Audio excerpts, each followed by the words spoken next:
So ঈদের দিনও যেহেতু ভিডিও বানাতে হচ্ছে, অবশ্যই কারণ তো নিশ্চয়ই আছে, যেটা আবার ইন্টারেস্টিংও।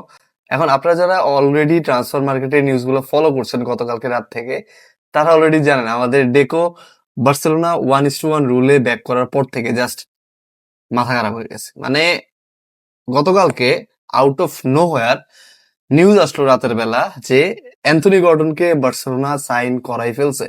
70 মিলিয়ন ইউরোতে অ্যান্থনি গর্ডনকে নিউক্যাসল ইউনাইটেড থেকে বার্সেলোনাতে নিয়ে আসছে আমাদের ডেকো, যাকে মানে আমরা গালাগালি করতে করতে লিমিট ছাড়াই গেছি। লাইক আমাদের বার্সেলোনা এমন একটা অবস্থা চলে আসছে যে আমরা শুধু রুমার্স রুমার্স এন্ড রুমার্স, মানে একে সাইন করাবো, ওকে সাইন করাবো, সাইন করেই ফেলতেছি, হয়তো বা সাইন করাবো, মানে বিভিন্ন ধরনের রুমার্স। বাট দিন শেষে দেখা যায় আমরা আসলে যেরকম প্লেয়ার ডিমান্ড করি অথবা যেরকম প্রোফাইলের প্লেয়ার আমাদের জন্য চাই, ওরকম প্লেয়ারের ধারে কাছে আমরা যাইতে পারি না দিন শেষে। দ্যাটস ওয়াই আমরা আসলে ডেকোর ওপর কাইন্ড অফ ফ্রাস্ট্রেটেড। বাট গতকালকে যেটা হলো ঈদের আগের রাতে, ইট ওয়াজ মাইন্ড ব্লোয়িং। লাইক আমাদের জন্য ডেকো মনে হয় একটা ঈদের উপহার রেডি করে রাখছিল যে প্রত্যেকটা বার্সেলোনা ফ্যান যেন কোরবানি ঈদটা ভালোভাবে কাটাতে পারে। সো ইয়েস, অ্যান্থনি গর্ডনের সাইনিং নিয়ে প্রথমত একটু মিশ্র প্রতিক্রিয়া দেখা গেছে, বিকজ আমরা প্রথমত ওই লেফটিং পজিশনটাতে এই সিজনে মানে 25-26 সিজনে লুইস ডিয়াসকে সাইন করতে চাইছিলাম। তারপর আমরা লোন ডিলে রাশফোর্ডকে নিয়ে আসি। রাশফোর্ড অবশ্যই খারাপ খেলে নাই, আমি বলবো না আসলে খারাপ করছে, but he was not up to the mark. Luis ডিয়াসকে আনতে পারি না, বাট লুইস ডিয়াস কিন্তু বায়ার্ন মিউনিখে যথেষ্ট ভালো একটা সিজন পার করছে। প্লাস আমাদের কাছে কাভারেজ খেলিয়া তাকে আনারও একটা মোটামুটি রুমার ছিল এর আগের সিজনটাতে, বাট তাকে আসলে আনা যায়নি, পিএসজিতে চলে যায়। অ্যান্ড ওই রকম কাইন্ড অফ প্লেয়ার হচ্ছে অ্যান্থনি গর্ডন। এখন অনেকে বলবে যে নিউ ক্যাসেল থেকে অ্যান্থনি গর্ডনকে ইংলিশ প্লেয়ার, এন্ড ইংলিশ প্লেয়ারদের ক্ষেত্রে একটা সবসময় একটা কথা আসলে বলা হয়ে থাকে যে তাদের প্রাইসটা একটা অন্য প্লেয়ারের চাইতে একটু হলেও বেশি হয়ে থাকে। তো ওই হিসেবে অনেকে ব্যাপারটা নিয়ে একটু নাখোশ যে আমাদের এই মুহূর্তে দরকার একজন প্রপার নাম্বার 9, সেখানে আবার দরকার আমাদের একজন লেফট ফুটের সেন্টার ব্যাক। সেখানে ডেকো হচ্ছে এই মুহূর্তে একটা লেফট উইঙ্গারকে 70 মিলিয়ন ইউরো দিয়ে সাইন করেছে, যাকে আবার অ্যাডন্স সহ তার মোটামুটি স্যালারি চলে আসতেছে আপনার, মানে তার এই ফিটা চলে আসতেছে মোটামুটি 80 মিলিয়নের কাছাকাছি। তো হ্যাঁ, অনেকে এটা নিয়ে নাখোশ, but trust me in one thing, যে আপনি যদি হান্সি ফ্লিকের সিস্টেমে বিশ্বাস করেন, আপনি যদি মনে করেন যে এই কয়েকটা সিজন হান্সি ফ্লিক যে বার্সেলোনাকে নিয়ে যে কয়েকটা ট্রফি জিতছেন, যে এরকম একটা লাইক কি বার্সেলোনাকে যে পজিশনে এই মুহূর্তে হান্সি ফ্লিক নিয়ে গেছে, তারপরও যদি আপনি হান্সি ফ্লিকের ট্যাকটিক্স অথবা ডিসিশনের উপর ভরসা করতে না পারেন, তাহলে আমার আসলে আপনাকে কিছু বলার নাই। So that's why I have my faith on Hansi Flick. মানে একদম পুরোপুরি আমার ফেথ আছে হান্সি ফ্লিকের উপর, যেহেতু হান্সি ফ্লিক গর্ডনকে সাইন করাইছে এই নিউক্যাসল থেকে এরকম একটা অ্যামাউন্টে, মানে ভালো রকমেরই কিন্তু একটা বড় ধরনের একটা অ্যামাউন্ট। আমার মনে হয়েছে he definitely has some plan with him.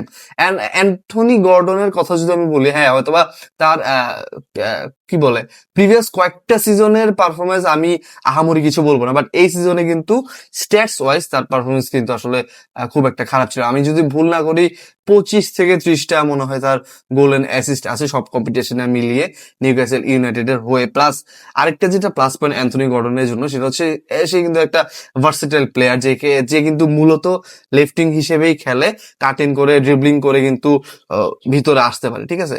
Plus তাকে আপনি ফলস নাইন হিসেবে খেলাতে পারবেন, ডাবল সিএফ ফরমেশনে খেলাতে পারবেন, আবার সিঙ্গেল সিএফ ফরমেশনে আপনি একদম ফলস নাইন, যে কিনা আপনাকে নিচে নেমে এসে আপনার বিল্ড আপে সাহায্য করবে, এরকম একটা রোলও কিন্তু তাকে খেলাতে পারেন। প্লাস তাকে আপনি লেফট মিড পজিশনে ট্রাই করতে পারেন। এখন আমাদের যেটা সমস্যা হয় আপনার উইং এর, লেফট উইং অথবা রাইট উইং এর কথা বলে না কেন, এই সিজনে যেটা খুব এভিডেন্ট ছিল, যখনই আপনার রাইট উইং এ লামিন ইয়ামাল ইনজুর্ড ছিল, তখনই আপনার রাইট উইং হচ্ছে পুরোপুরি একদম ক্লুলেস। লাইক আমাদের রাইট উইং এ আর কেউ নাই। রুনি বার্দাকে আমরা যদিও সাইন করে নিয়ে আসছি, বা তাকে হয়তোবা প্রপার টাইম দেওয়া হয় না, অথবা যতটুকু টাইম সে পাইছে ওইরকম ইউটিলাইজ করতে পারে না। অন্যদিকে রাশফোর্ড এই সিজনে কিন্তু ম্যাক্সিমাম টাইম রাফিনহা ইনজুর্ড ছিল। এখন রাশফোর্ডকে ওই পজিশনে খেলেও খুব একটা সুবিধা কিন্তু আমরা আসলে করতে পারি না, কারণ রাফিনহার মতো আপনার ওই যে ইন্টেন্সিটি, ওই জিনিসটা আসলে রাশফোর্ড আমাদেরকে প্রোভাইড করতে পারে না। তারপরে তার ফিনিশিং নিয়েও অনেক বেশি সমালোচনা ছিল, বিকজ কিছু ক্রুশাল মোমেন্টে কিছু ইজি মিস কিন্তু তাকে আসলে প্রশ্নবিদ্ধ করেছে। তো আমার মনে হয় এদিক থেকে চিন্তা করলে অ্যান্থনি গর্ডনের এডিশনটা আমার মনে হয় যে উইং এর সমস্যাটা সলভ করার জন্য খুবই প্রয়োজন ছিল। এখন আমি একটা left wing, possible left wing signing কে হতে পারে এটা নিয়ে কিন্তু একটা ভিডিও করছিলাম এর আগে। তো ওইখানে আমার যেই মানে বিভিন্ন রুমার্স এর উপর ভিত্তি করে আমার রাডারে যেই প্লেয়ার গুলোকে আমি রাখছিলাম, ওইখানে কিন্তু গর্ডনের নাম মানে কাছাকাছিও ছিল না। লাইক আমরা ওই ট্রান্সফার উইন্ডোর শুরুর আগ থেকে মোটামুটি ওই প্লেয়ার এই প্লেয়ার এরকম করতে করতে করতে করতে দেখা যায় যে অনেক প্লেয়ারের সাথে রুমার্স দেখা যায় বিভিন্ন মিডিয়াতে, বাট আলটিমেটলি আমরা আসলে আমাদের ওই কি বলে চাহিদা মতো প্লেয়ারটাকে আসলে সাইন করাতে পারি না।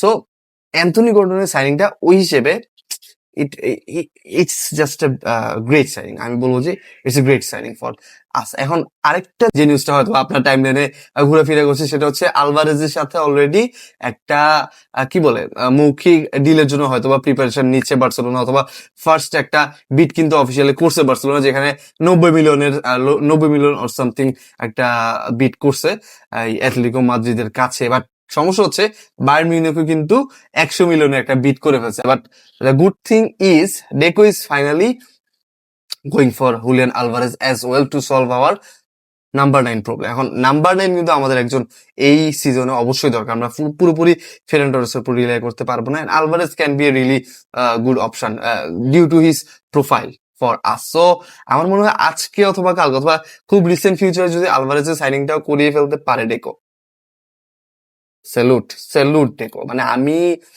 আমার মনে হয় না যে ওয়ার্ল্ড কাপের আগে আসলে ভিডিও বানানোর ইচ্ছাও ছিল না ক্লাব নিয়ে আর, বাট হিয়ার আই এম। মানে ডেকো যা করলো ঈদের আগের দিন, আজকে ঈদের দিনও ভিডিও বানাতে বাধ্য করলো। এখন হ্যাঁ অবশ্যই যদি হুলিয়ান আলভারেজের সাইনিংটাও হয়ে যায়, অ্যান্থনি গর্ডনের সাইনিংটাও হয়ে গেছে অলরেডি, হয়তো মেডিকেলও আজকে হওয়ার কথা ছিল, দেন আমার ইয়া থাকবে, মানে আমার ইচ্ছা থাকবে একজন proper centre back, specially left ফুটের সেন্টার ব্যাক যদি সাইন করাতে পারে তাহলে আমাদের মনে হয় মোটামুটি একটা ভালো প্রিপারেশন নিয়ে আমরা নেক্সট সিজনে যেতে পারবো আর কি। বাকি আপনাদের মতামত জানিয়ে দিতে পারেন যে অ্যান্থনি গর্ডনের এই সাইনিংটাকে আপনি আউট অফ 10 কত দিবেন, এন্ড আলভারেজের সাইনিংটা আপনি চাচ্ছেন কিনা, এন্ড ফলো করতে ভুলবেন না রেগুলার কন্টেন্ট পাওয়ার জন্য।